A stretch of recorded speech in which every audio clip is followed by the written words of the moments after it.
Welcome to a podcast of the Indo-German Center for Sustainability, IGCS. I am Dr. Uta Ulrich from Kiel University, and in this podcast, we want to introduce the term sustainable water management, with special regard to the collaborating countries in this IGCS, India and Germany. I have with me the area coordinators of the topic water, Professor Sannasiraj from IIT Madras in Chennai, and also Professor Fohrer from Kiel University. Professor Fohrer, could you please introduce yourself? Yeah, hello, my name is Fohrer. I have been a professor for hydrology and water resources management since 19 years at Kiel University. And I'm a director of the Institute of Natural Resource Conservation, and I have a working group on hydrology and water resource management at Kiel University. I came into contact with IIT Madras in the year of 2008, where there was an alumni event organized by DAAD.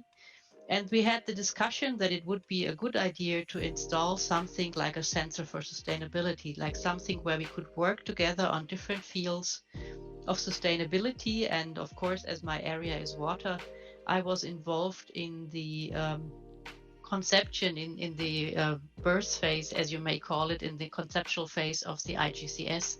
And since then, I have represented the area of water management together with my Indian partners from IIT Madras. Thank you very much. Professor Sannasiraj, can you introduce yourself, your focus in research and your institute as well? Hello, I'm Sannasiraj, professor at the Department of Ocean Engineering, Indian Institute of Technology, Madras. So our institute is along the southeast coast of India, where we are in the coastal city. We work in major on water in two major disciplines, one on the land, another on the ocean. So while we talk about the water sustainability, and we contribute in different perspective of it. So both in terms of freshwater and saline water intrusion, either in terms of desalination or most of the area, neighborhood of the coastal line, because India has even in the mainland itself, we have 6,500 kilometer long coastline. The inundation itself a major threat for most of the agricultural land. We try to address many perspectives, both on the land side on rainfall related issues. So in this perspective, under the Indo-German Center for Sustainability, we are working together along with Germany, our counterparts from University of Kiel and Aachen and other institute for major and under the major theme water, again with different perspectives and for the waters for fruitful sustainable water management. Professor Sannasiraj, can you assess how high is the relevance of the work and the research in the IGCS at your institute? And India, being a vast country, or the geographical extent of it, the north and south has widespread lot of quite varied problems, starting from the uneven rainfall, and which makes at one place water surplus to the other place starving. And our system needs so many inputs. And under the Indo-German Center for Sustainability, we are working together with our counterparts in Germany to understand, and in two different perspectives. One, under the major developed area system, how we can proceed, and other part, because we have the two perspectives. Major cities has very good developed system. The other part, in the underdeveloped area, how we can bring the how we can solve this issue of the water scarcity. Our water is under severe pressure. And no matter if we consider marine water, coastal water, or fresh water. We have so many pollutions from households, for example, including pathogens, but also from industry, a huge variety of different contaminants, and also from agriculture like nutrients, pesticides, and veterinary antibiotics. Waste is also an extreme problem, and I'm pretty sure that all of you have seen pictures about waste, especially plastic, in water bodies. In all kinds of media, it is reported about the plastic waste and its problem. When it comes to climate change, we have to face the problem of floods and droughts. Especially if it comes to drought, we have to face the problem of overexploitation not only of surface water but also of groundwater. We can continue with this long list of stressors for quite some time. And altogether, these stressors harm not only the human health but also the ecosystem health. In the research community, the idea of sustainable water management has been developed, and the countries try to apply this concept. But Professor Fohrer, could you explain a little bit what are the key principles and what is the idea behind this concept of sustainable water management? Yes, my pleasure. I think we can split the threads in two main concerns. One is that water is stressed and is threatened by human activity. So we have issues, as you say, with water quality, with habitat loss, and with biodiversity loss. And the other way around, also human existence, human settlements are stressed by water, by droughts and floods. And both different columns demand different concepts for managing it. The idea of integrated water resources management goes way back until the first Rio conference of the United Nations, where the idea of integrated water resources management was born, and all contributing countries were part of this discussion. And derived from that, also in Europe, finally in the year 2000, the European Water Framework Directive arrived, which gave us a good framework, a legal framework, how to address issues of water resources management, be it rivers or lakes or coastal areas. And the key of these factors is really to have an integrated concept, so to have all necessary stakeholders on board. And in many international discussions, you see that all human stakeholders are on board, but sometimes also the ecosystem services or the demand of nature for water is a bit neglected. But this has also to be part of this really integrated management of water resources. And of course, the obvious aim is to manage water in a sustainable way, so that the landscape water and matter balance is in balance, is not overused. And on the other hand, we want also a sustainable system for ecology, so that all necessary ecological services that come from water and water resources can be held up.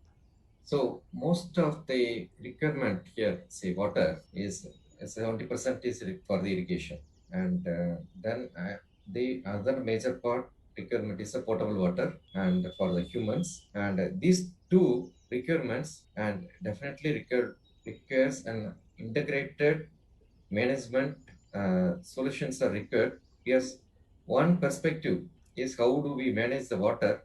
Water may be the source.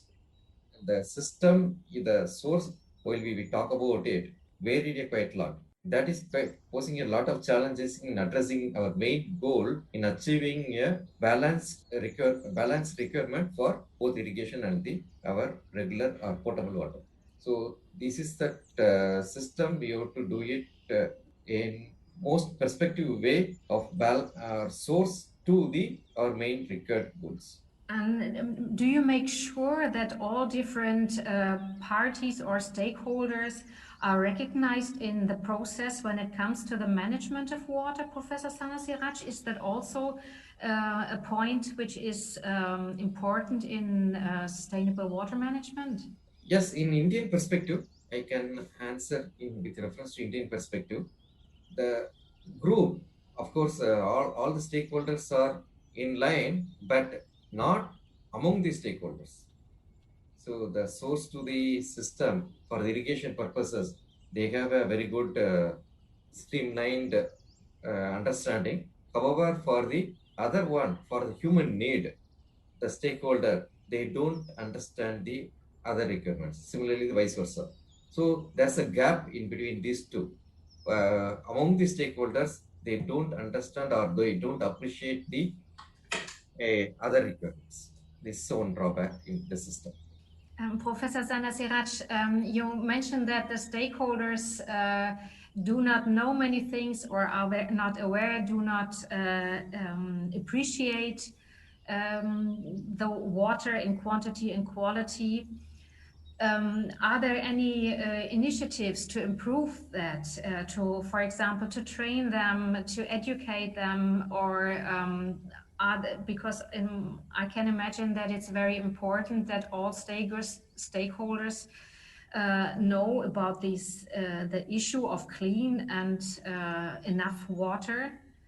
Actually, the way it has been taken is this. I have divided into two parts. One is on the irrigation, where most nearly 70% of the water usage, one way or another, we talk about. The other balance for both for human as well as also industry purposes. So here, the stakeholder in different perspective, irrigation, industry, and the our common public, they don't understand between each of them. However, all of them are very clear in because all of them suffered in one way or another the water scarcity in their particular respective regions. So they are very, very clear. They understand and they give all their helping hand to the policymakers or government how to effectively, efficiently use it or effectively utilize it. However, across these three groups, they don't go in together because while we talk about the reusing the water, household purpose water to other purposes, etc., the acceptability criteria is very, very poor. So that has to be improved. Of course, there are many systems in place, but all those systems are coming in the last few decades, and those takes it's much more time to bring into the actual practice. You just mentioned the Water Framework Directive, so I can start with Professor Fohrer. You already mentioned the Water Framework Directive as an initiative in Germany. Can you explain it a bit more? What are the goals?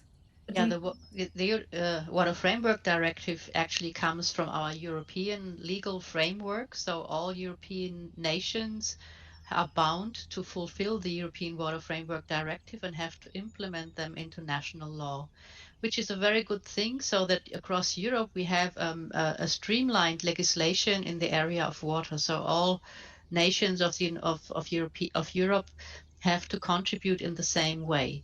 Nevertheless, there are special boundary conditions, of course, for every nation and for every federal state within that nation. The main goal of the European Water Framework Directive is finally to have a good ecological status, so that we have the possibility again that biodiversity is not declining any further, and that we guarantee also a good water quality across different water bodies.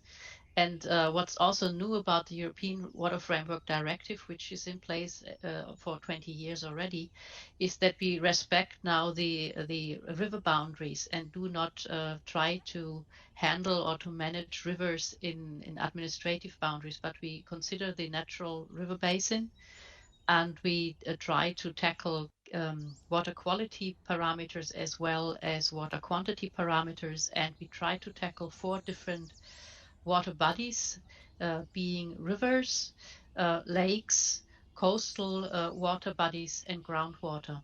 Which, if you know Germany, you know that these areas are strictly separated. It's dealt with in science by completely different communities. Same is true for administration. So the European Water Framework Directive does not only give us targets for good environmental status, but it gives us also a challenge for working closer together and respect the boundaries of a catchment, and that we have a cycle of water, and we have to tackle all sectors of that cycle. Professor Sannasiraj, what is India doing to improve the different threats of water? Are there any initiative or management strategies around you can explain to us? Historically, dams are the major water storage, and that has been still now functioning very well in many parts of the country. Almost in all the north to south, east to west, many part of the country's dams is a main source. And very recently, very novel thing, but that concept is yet to come into a very larger scale is a desalination that is only working in some major cities, and also most of the islands now we are trying to address the water problem through the desalination. And most importantly, we are trying to effectively managing the ground and surface water resources for domestic, agricultural, commercial, industrial, recreational, and ecological users in a more comprehensive manner. The problem is the sharing between all these users, particularly some of the region are mainly they depend only on the surface water, that's rainfall, and some of the regions they only depends on the groundwater. So here the over exploitation of particular resource is one of the quite challenging it.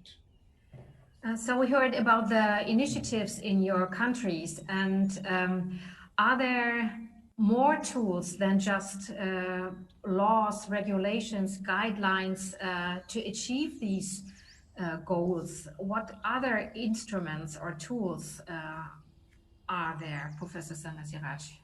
So water is a very essential element, and each of us or each one in our country they realize in all the perspectives. And however, because it's a basic element, if any enforced law normally fails here, because the requirement or the either in terms of social or the economic or their attitude changes a drastic different in India, and any law cannot make a common rule or common framework. So, in fact, most of the problems are solved with social level understanding, the region specific. And there are common rule or law in India which they have to adhere to. However, most of the problems we are addressing or we are solving it at the social level. That does not mean that there is inequality in the law among the different regions. That's not the thing. But the social culture plays a major role in teaching or educating or bringing them to a streamline is much more which is very very essential. And even for next few couple of decades also, this would be the only element where we can bring the sustainable water management to be a very great success in India, instead of just making a simple law.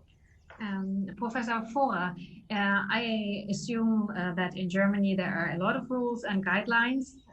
Germany is popular for that. But are there also other initiatives? For example, I can imagine that there are probably collaboration between the single stakeholders. What other tools are applied in Germany?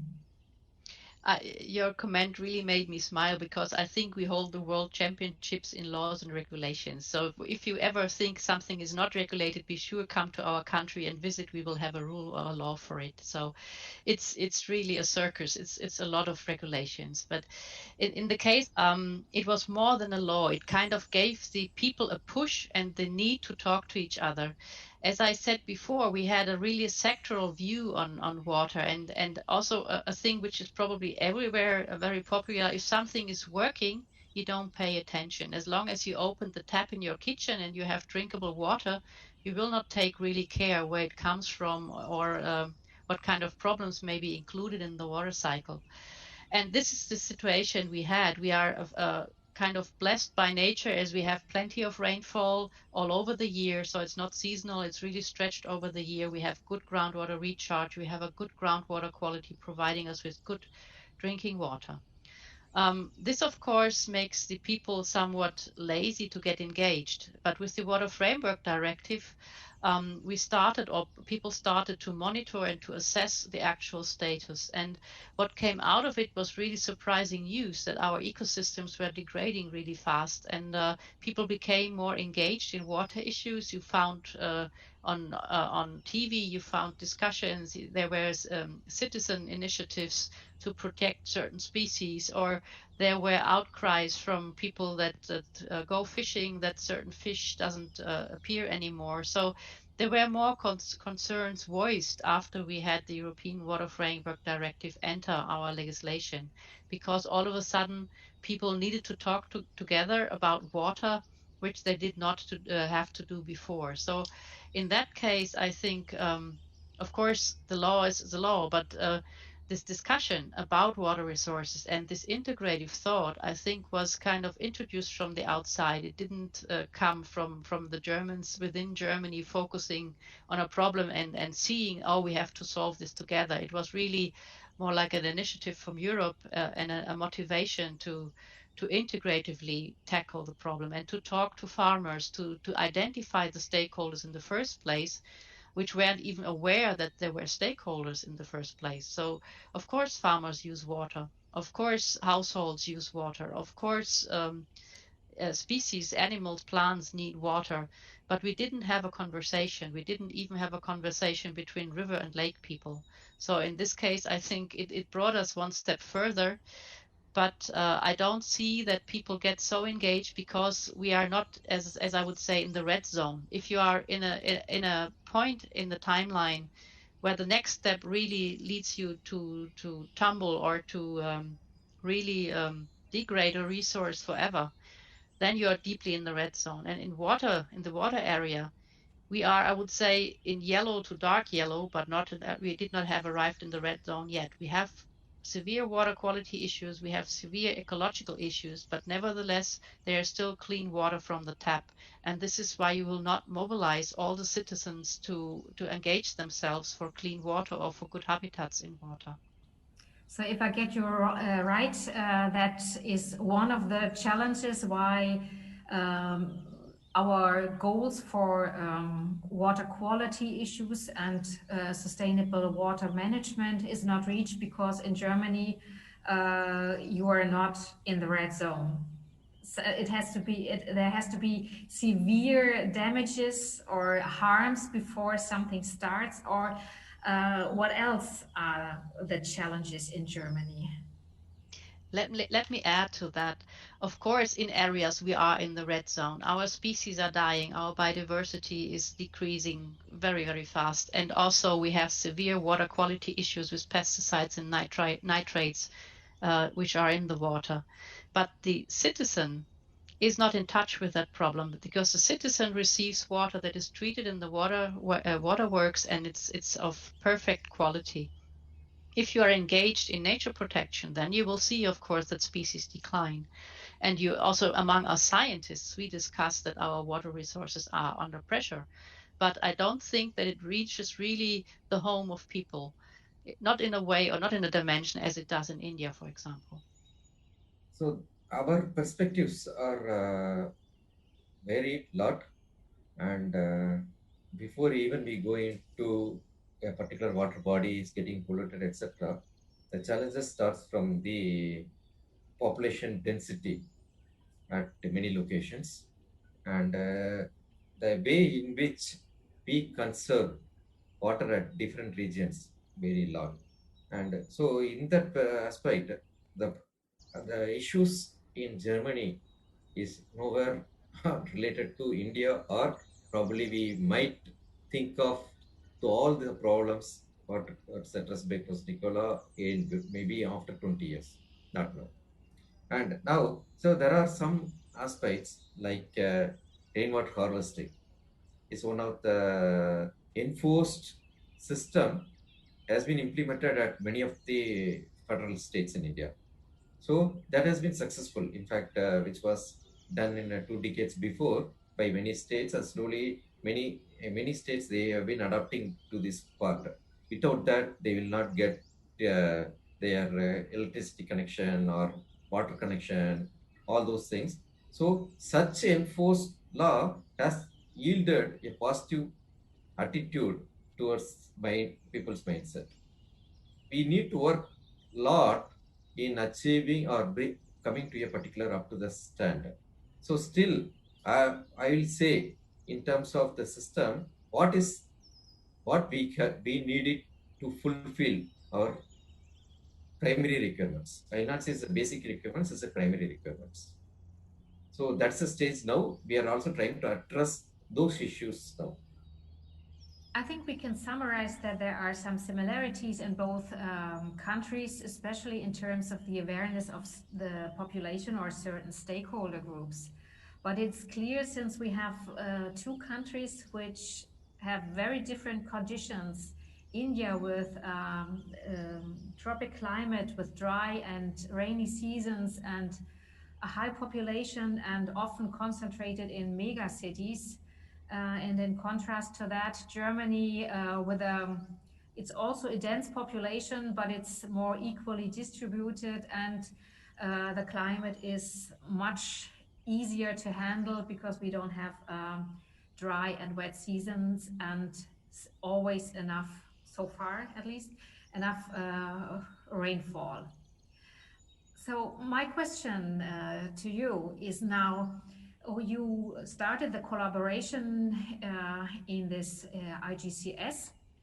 What is the contribution of the IGCS to sustainable water management? Do you have some examples? So let me answer that one. I think IGCS, at least for my side or for my view, it was kind of an eye-opener, because as I said, in Germany, we still live in our comfort zone. We do have water problems. We do have issues with water quality. We do have floods and droughts. But as soon as we started the dialogue with the IIT Madras, we became aware of what kind of drastic dimensions this problem can take. I never faced rainfall like in India. I never faced a drought situation or a heat wave like in India. I never saw water bodies really completely polluted by all kind of small stakeholders, small industry and whatnot. And the city of Chennai with the salt water intruding into the groundwater because basically groundwater pumping is not controlled. This was really like a view in a dark future for the German side. As I said, we have plenty of water. It's good quality. We do have issues, but if we don't take proper care, we might face the same dimensions as in India. And we are facing the first droughts. We are facing the first more severe floods as climate is changing.